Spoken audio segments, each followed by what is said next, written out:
ಕಡೆ ಸ್ಪಷ್ಟ ಮಾಡೋದಮ್ಮ.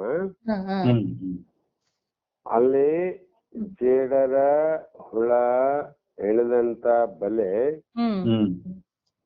ಚಿಕ್ಕದಾಗಿತ್ತು,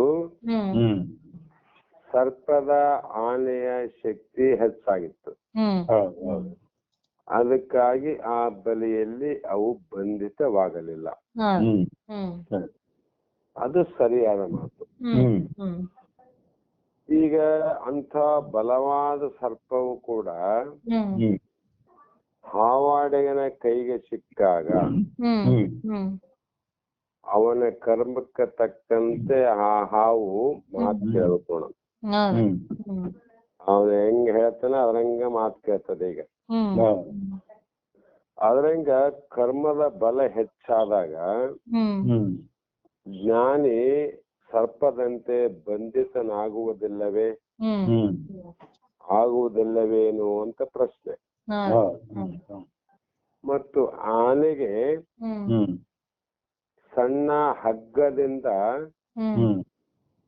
ಆ ಬಂಧಿತವಾದಾಗ ಹಗ್ಗದಿಂದ ಕಟ್ಟಿ ಹಾಕಿದಾಗ ಅದೇನು ಮಾಡ್ತದಂದ್ರೆ ಆ ಬಂಧನದಿಂದ ಬಿಡುಗಡೆ ಆಗ್ತದ. ಆ ಹಗ್ಗವೇ ಕರ್ಮ. ಅದು ಅದನ್ನ ಹರಿದುಕೊಂಡು ಹೋಗ್ತದೆ, ಇಲ್ಲ ಅಂತಲ್ಲ. ಆದರೆ ಕಬ್ಬಿಣದ ಸರಪಳಿಯ ಕೈಗೆ ಸಿಕ್ಕಾಗ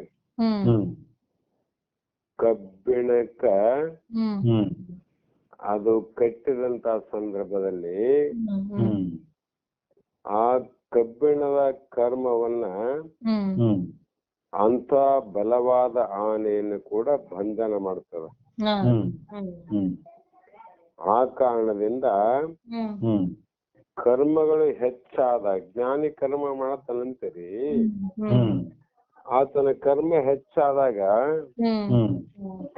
ಆತನು ಕೂಡ ಬಂಧಿತನಾಗುವುದಿಲ್ಲವೇ ಕರ್ಮಕ್ಕೆ ಅಂದ್ರೆ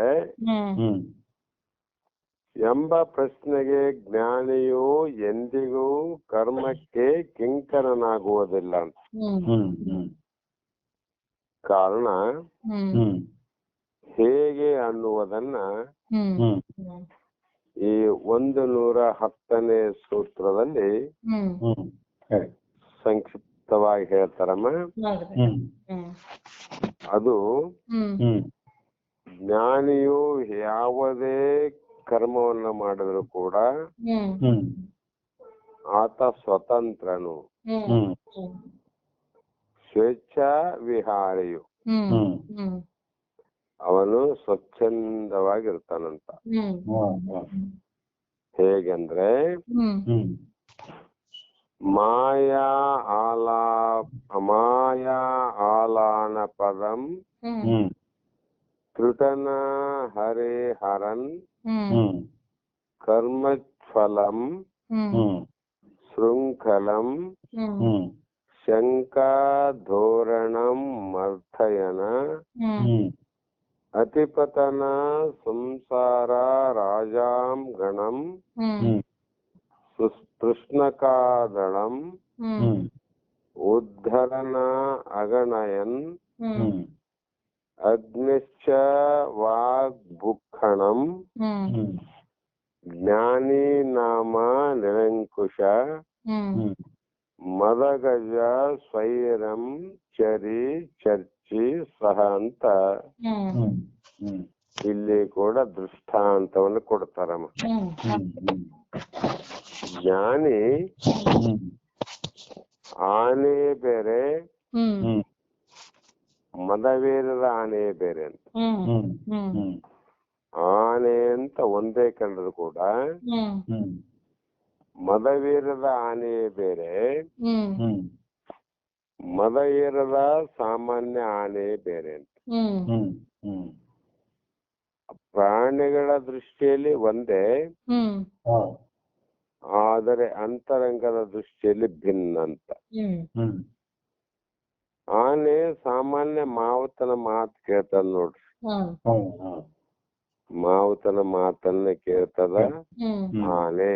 ಹ್ಮ್ ಅದಕ್ಕಾಗಿ ಮಠಗಳಲ್ಲಿ ಆನೆ ಸಾಕ್ಯಾರ, ಹ್ಮ್ ಮಂದಿರಗಳಲ್ಲಿ ಆನೆ ಸಾಕಿದ್ದಾರೆ. ಹ್ಮ್ ಹ್ಮ್ ಇಷ್ಟ್ಯಾಕಂದ್ರೆ ಹ್ಮ್ ಮೊನ್ನೆ ಹೋದಂತ ದಸರಾದಲ್ಲಿ ಪ್ರತಿ ವರ್ಷದಂತೆ ಹ್ಮ್ ಮೈಸೂರು ರಾಜನ ಅರಮನೆಯ ಅಂಬಾರಿಯನ್ನೇ ಹೊರತಾವ ಹ್ಮ್ ಆನೆಗಳು. ಹ್ಮ್ ಹ್ಮ್ ಆದ್ರೆ ಮದಗಜ ಅನ್ನುವಂತ ಅದೇ ಆನೆಗೆ ಮದ ಬಂತು ಅಂದ್ರೆ ಹ್ಮ್ ಹ್ಮ್ ಆ ಮದ ಬಂದಾಗ ಯಾರ ಮಾತನ್ನು ಕೇಳಂಗಿಲ್ಲ. ಹ್ಮ್ ಹ್ಮ್ ಮಾವುತನ ಮಾತು ಕೇಳಂಗಿಲ್ಲ, ಹ್ಮ್ ರಾಜನ ಮಾತು ಕೇಳಂಗಿಲ್ಲ. ಹ್ಮ್ ಯಾರ ಮಾತನ್ನು ಕೇಳದೆ ಹ್ಮ್ ತನ್ನ ಎದುರಿಗೆ ಬರುವಂತವರೆಲ್ಲರನ್ನ ತಿಳಿದು ನಾಶ ಮಾಡುವಂತ ಶಕ್ತಿ ಇರ್ತವ. ಯಾವಾಗ ಅಂದ್ರೆ ಆನೆ ಇದ್ದಾಗ ಅಲ್ಲ, ಆನೆಗೆ ಮದ ಬಂದಾಗ ಅಂತ. ಅವಾಗ ಮದವೇರಿದ ಆನೆ ನಿರಂಕುಶ ಅಂದ್ರು. ಅಂಕುಶದ ಮಾತನ್ನ ಕೇಳುವುದು ಬಿಟ್ಟು ಈಗ ನಿರಂಕುಶವಾಗಿರುವುದಂತ. ಅದರಂತೆ ಈ ತಾತ್ಪರ್ಯದಲ್ಲಿ ಜ್ಞಾನಿ ನಾಮಕ ಮದಗಜ ಅಂದ್ರು. ಇಲ್ಲಿ ಮದಗಜ ಅಂದ್ರೆ ಜ್ಞಾನಿ ಅಂತ ಅರ್ಥ ಮಾಡೋದು. ಆ ಜ್ಞಾನಿ ನಿರಂಕುಶ ತೃಪ್ತಿಯಿಂದ, ನಿರಂಕುಶ ಯಾವುದೇ ಅಂಕುಶ ಇಲ್ಲ ಅದಕ್ಕೆ. ಮೊದಲು ಮಾವುತನ ಅಂಕುಶ ತ್ರೋಣಮ, ಮದ ಬಂದಾಗ ಅಂಕುಶ ಇಲ್ಲ, ಮಾವುತ ಇಲ್ಲ ಅಂತ. ಅದರಂತೆ ಜ್ಞಾನಿಯ ಮದ ಬಂದದವನಿಗೆ.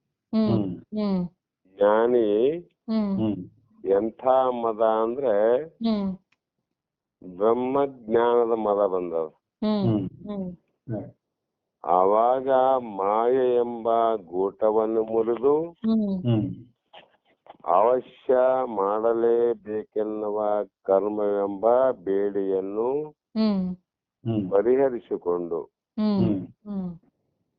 ಸಂಶಯವೆಂಬ ಮಾವುತನನ್ನು ಮರ್ದಿಸಿ ಸಂಸಾರ ಎಂಬ ರಾಜಬೀದಿಯನ್ನು ಅತಿಕ್ರಮಿಸಿ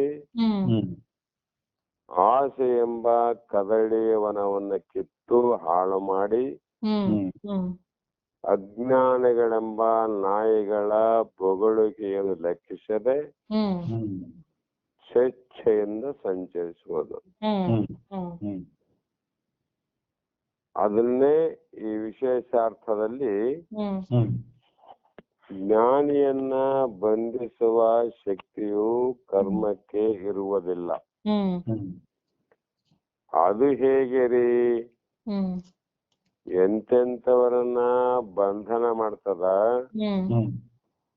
ಮತ್ತ ಈ ಜ್ಞಾನಿಯನ್ನ ಯಾಕೆ ಬಂಧಿಸುವುದಿಲ್ಲ ಅಂದ್ರೆ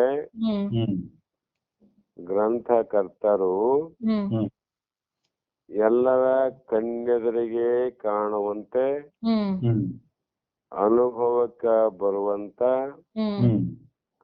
ರೂಪ ಅಲಂಕಾರವಾಗಿ ಮದವೇರಿದ ಆನೆಯ ಉಪಮಾನವನ್ನ ಹೇಳುತ್ತಾರೆ. ಹೇಗೆಂದರೆ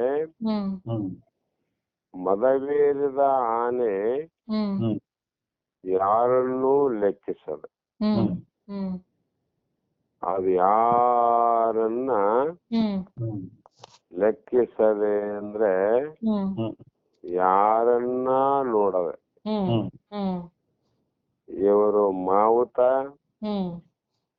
ಇದು ರಾಜಬೀದಿ, ಇದು ಸಂತೆ ಅಂತಕ್ಕಂತ ಜಾಗ, ಇದು ನಿಷಿದ್ಧ ಪ್ರದೇಶ, ಇದು ಊರು, ಇದು ಪಟ್ಟಣ, ಇದು ಅಡವಿ, ಇದು ಅರಣ್ಯ ಅನ್ನುವುದನ್ನ ಯಾವುದು ನೋಡದೆ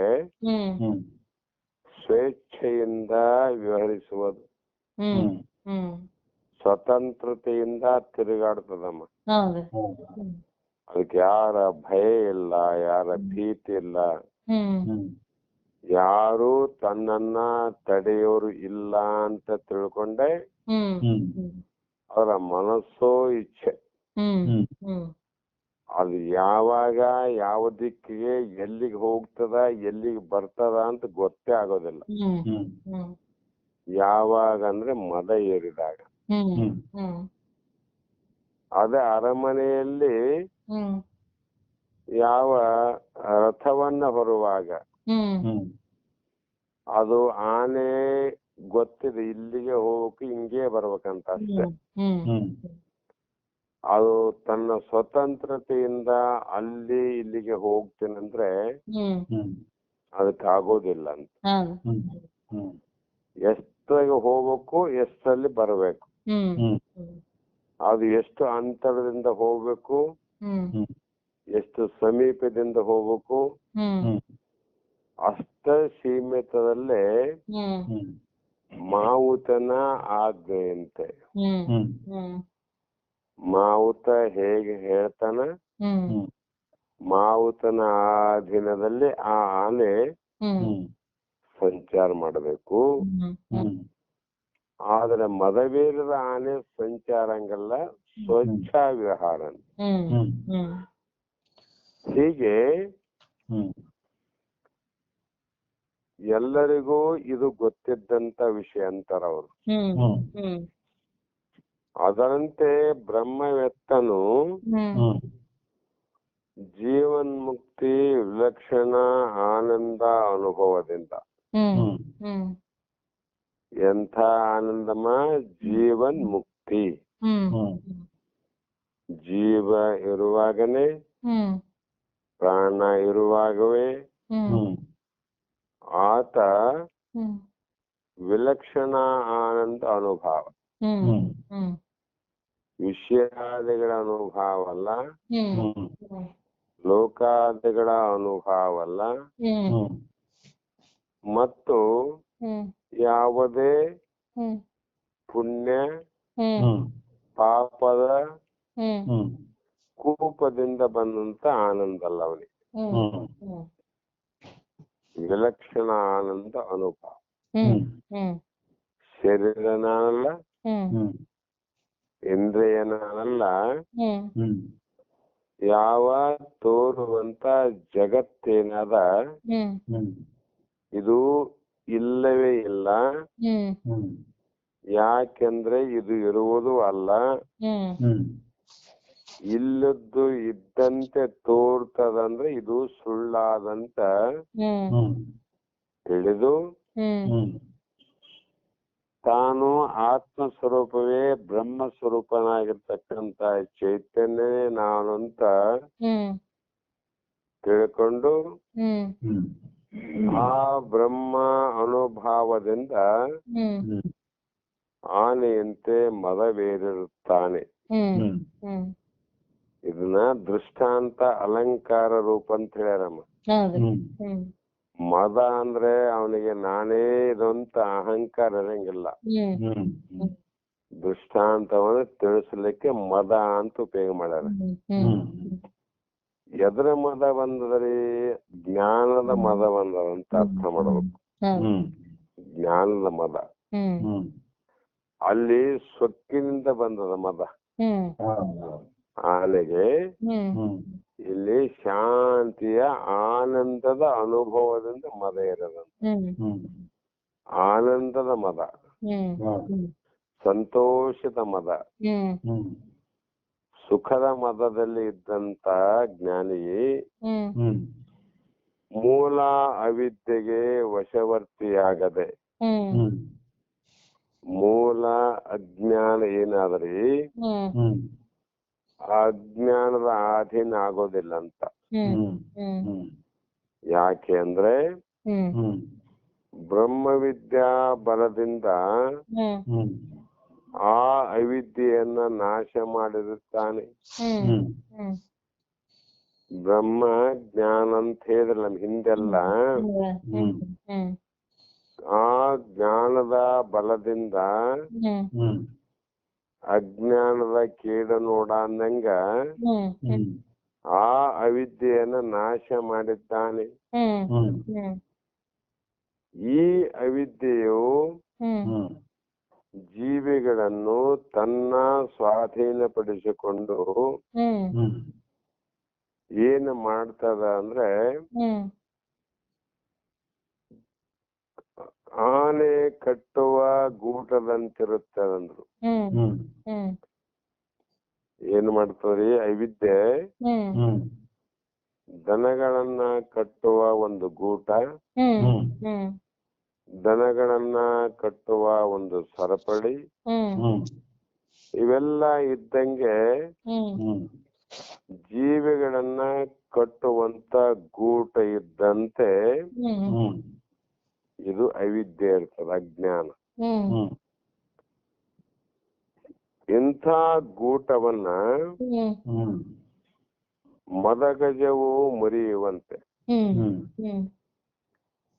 ಆನೆ ನೋಡ್ರಿ, ಇಲ್ಲಾನ ಒಂದು ಹಗ್ಗದಿಂದ ಒಂದು ಗಿಡಕ್ಕೆ ಕಟ್ಟಿ ಹಾಕಿದ್ರೆ ಸುಮ್ಮನೆ ಇರ್ತದ ಅದು. ಆದ್ರೆ ಅದಕ್ಕೆ ಏನಾದ್ರೂ ಮದ ಏರ್ತಂದ್ರೆ, ಮದ ಬಂದಾಗ ಆ ಗೂಟವನ್ನೇ ಮುರಿದು ಹಾಕುತ್ತವೆ. ಮುರಿತದಲ್ಲಿ ಗೂಟ. ಮತ್ತೆ ಇಷ್ಟತನ ಅದೇ ಗೂಟಕ್ಕ ಬಂಧನ ಆಗಿತ್ತು. ಈಗ ಯಾಕೆ ಮುರಿತದಂದ್ರೆ ಅದಕ್ಕ ಮದ ಇದ್ದಿಲ್ಲ, ಬಂದಿದ್ದಾಗಿತ್ತು. ಮದ ಬಂತು, ತನ್ನ ಬಂಧನ ಮಾಡಿದಂತ ಗೂಟವನ್ನೇ ಮುರಿದು ಹಾಕಿತು. ಅದರಂತೆ ಜ್ಞಾನಿಯು ಆ ಅಜ್ಞಾನ ಎಂಬ ಗೂಟವನ್ನ ನಾಶ ಮಾಡಿರ್ತಾನೆ. ಅಜ್ಞಾನ ಅಲ್ರಿ, ಮೂರ ಬಂಧನ ಮಾಡಿರ್ತಾನೆ. ಆ ಅಜ್ಞಾನವೆಂಬ ಗೂಟವನ್ನೇ ಮುರಿದು ಹಾಕ್ಯಾನ, ನಾಶ ಮಾಡ್ಯಾನ. ನಿತ್ಯ ನೈಮಿತ್ಯಕಾದಿ ಸರ್ವ ವ್ಯವಹಾರ ಕರ್ಮಗಳು ಮಾಡಲೇಬೇಕು ಎಂಬ ಬುದ್ಧಿಯು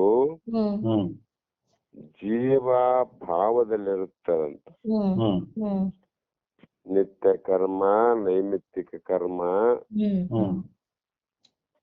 ಸರ್ವ ವ್ಯವಹಾರ ಇವತ್ತು ಮಾಡಲೇಬೇಕು ಅಂತ ಬುದ್ಧಿ ಆ ಜೀವತ್ವ ಭಾವದಲ್ಲಿರುತ್ತದೆ ವಿನ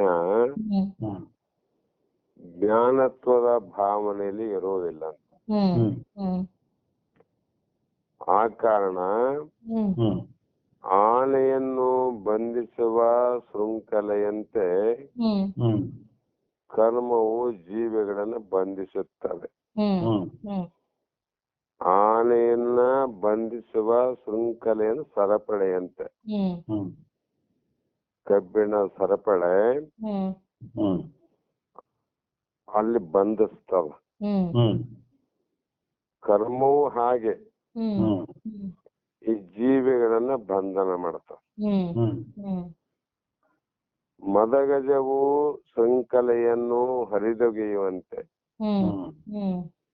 ಮದ ಬಂದಾಗ ಆ ಗೂಟವನ್ನ ಸರಪಳೆಯನ್ನ ಕಿತ್ತಿ ಹೊಗೆದಂತೆ ಜ್ಞಾನಿಯು ಕರ್ಮಕ್ಕೆ ಬದ್ಧಿತನಾಗದೆ ಆ ಕರ್ಮಗಳನ್ನ ಹರಿದೊಗೆಯುತ್ತಾನೆ. ಕರ್ಮಗಳನ್ನೇ ಕಿತ್ತು ಹಾಕಿರ್ತಾರ ಅವರು. ಈ ರೀತಿ ಅಂತ ಜ್ಞಾನಿ ಶ್ರುತಿ ಶಿರದ ಮೇಲೆ ನರ್ತಿಸುವ ಶಕ್ತಿಯುಳ್ಳ ಜ್ಞಾನಿಯು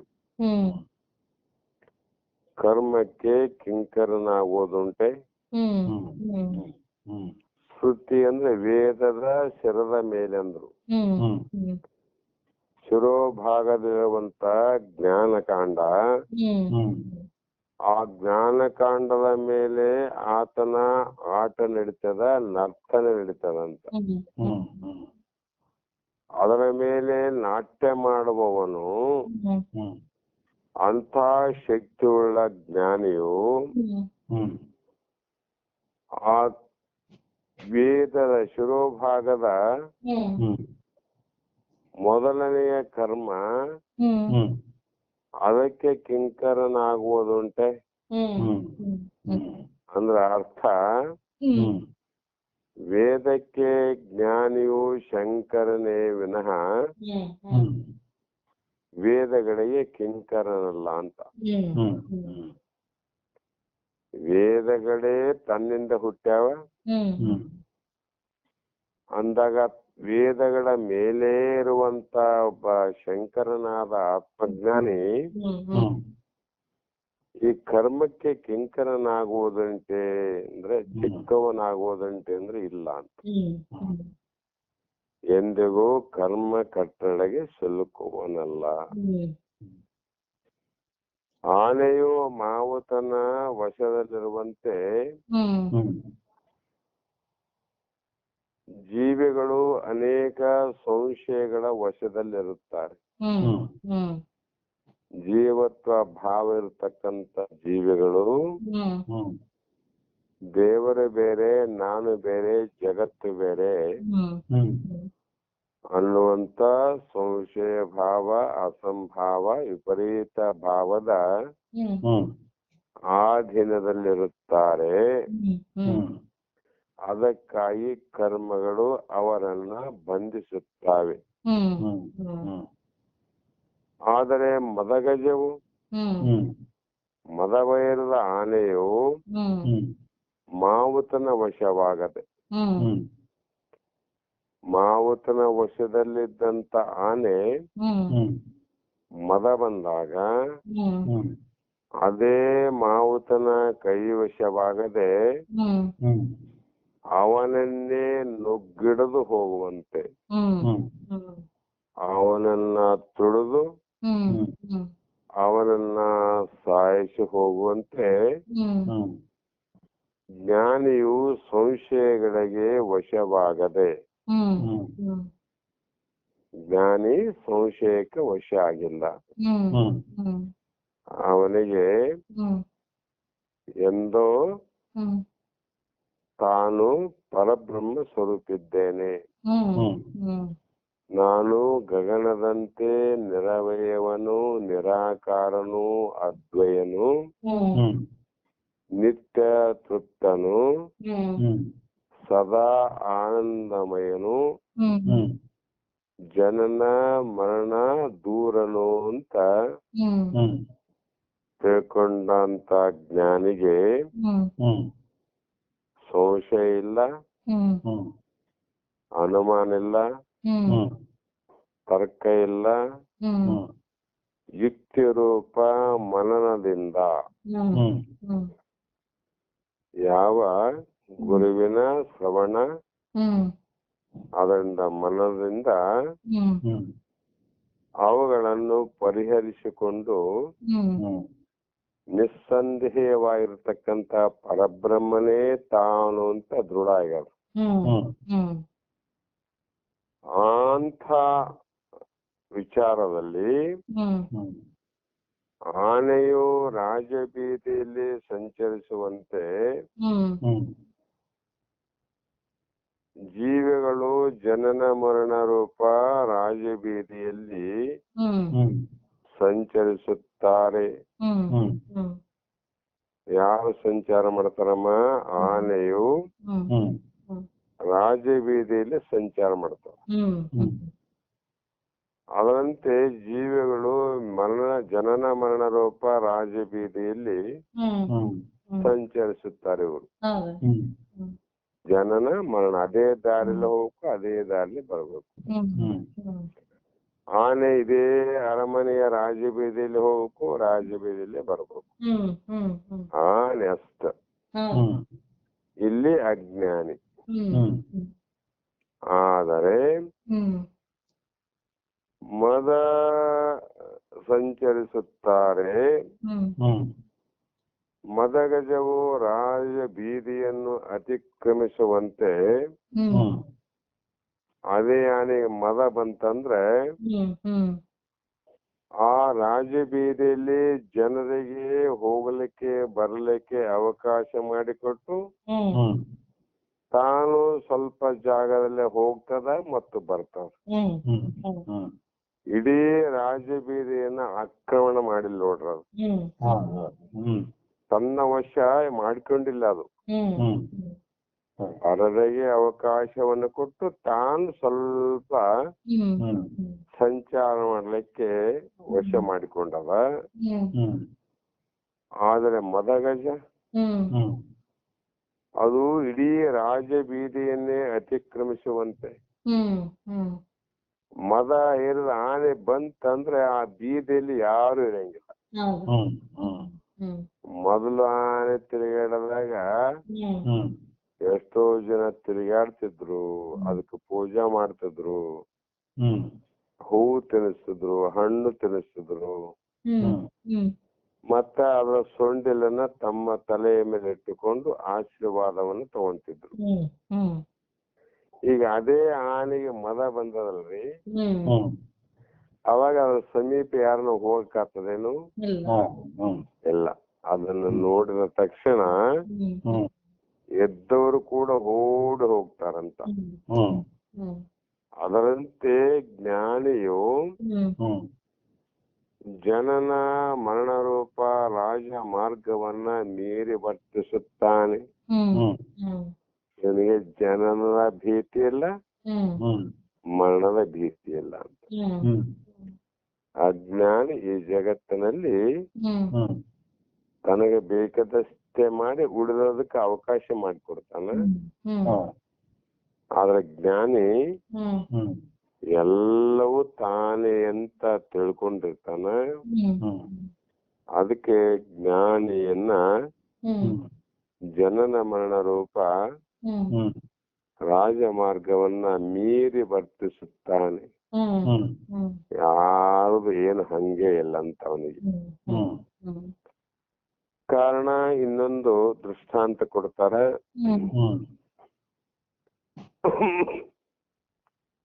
ಕದಳಿ ವನವು ಆನೆಗಳಿಗೆ ಮುಖಪಾಶವಾದಂತ. ಯಾವ್ದಕ್ಕಮ್ಮ? ಆನೆಗೆ. ಕದಳಿ ವನ ಅಂದ್ರೆ ಬಾಳೆ ತೋಟ ಅಂತ. ಕದಳಿ ಅಂದ್ರೆ ಬಾಳೆ, ವನ ಅಂದ್ರೆ ತೋಟ. ಆ ಬಾಳೆ ತೋಟಕ್ಕ ಆನೆಗಳು ಲಗ್ಗೆ ಇಟ್ಟು ಅಂದ್ರೆ ಆ ಬಾಳೆಯ ಗಿಡಕ್ಕೆ ಮುಖ ಪರೋಶರಾಗ್ತಾವ ಆನೆಗಳು. ಅವು ಜೀವಿಗಳಿಗೆ ಆಶೆಯು ಮುಖಪಾಶವಾಗಿರುತ್ತವೆ. ಜೀವಿಗಳಿಗೆ ಯಾವುದಮ್ಮ ಮುಖಪಾಶ? ಆಶೆ ದುಃಖಕ್ಕೆ ಮೂಲ ಕಾರಣ. ಆಸೆ ಇದ್ದಲ್ಲಿ ಮೋಹ, ಮೋಹ ಇದ್ದಲ್ಲಿ ಆಸೆ ಇರ್ತದಂತ ಅರ್ಥ. ಆದರೆ ಅದೇ ಆನೆಗೆ ಮದಗಜವು ಮದ ಏರಿದಂತ ಜ್ಞಾನಿ ಅಂತ. ಯಾವ ಮನರಿ? ಆನಂದದ ಮದ ಅಂತ, ಪರಮಾನಂದದ ಮದ ಅಂತ, ದುಃಖರಹಿತವಾದ ಆನಂದ ಅಂತ. ಇಂಥ ಮದಗಜವು ಕದಳಿ ವನಕ್ಕೆ ಮೋಹ ಪಡದೆ. ಆ ಆನೆ ಮದ ಏರ್ತಂದ್ರೆ ಅದೇ ಬಾಳೆ ತೋಟಕ್ಕ ಮೊದಲು ಮೋಹ ಪಟ್ಟಂಗ ಈಗ ಆ ತೋಟವನ್ನ ಮೋಹ ಮಾಡಂಗಿಲ್ಲ. ಅದ್ರ ಬದಲು ಏನ್ ಮಾಡ್ತದಂದ್ರೆ ಅದನ್ನ ಕಿತ್ತಿ ಹಾಳು ಮಾಡುವಂತೆ